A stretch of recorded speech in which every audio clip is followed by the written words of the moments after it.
In closing, let me get to this because I'm going to leave and let you guys get back to your drink. I was so happy when I heard Bernie Sanders supporting Hillary Clinton this week. Woo! So happy. Yes!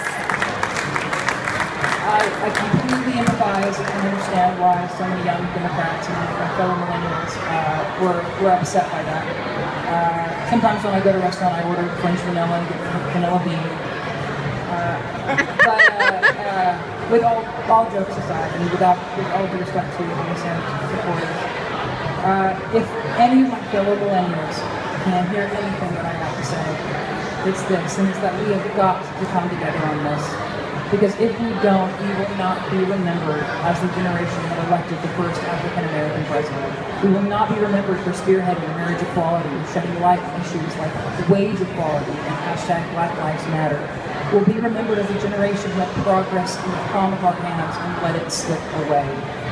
I love this country so much because in this country, I get to be an award-winning actor. I get to be a best-selling children's author. I get to be on Time Magazine's list of 100 most influential people in the world.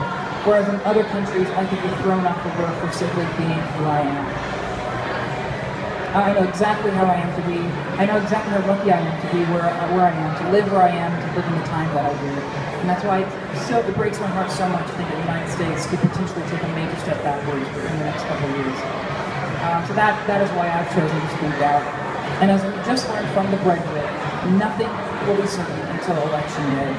That's why I urge everyone in this courtyard, to do everything in their power, everything in their communities, everything in their towns, everything in their local bars, to help Hillary Clinton get elected president this November. So this country can keep it moving forward. Thank you guys so much.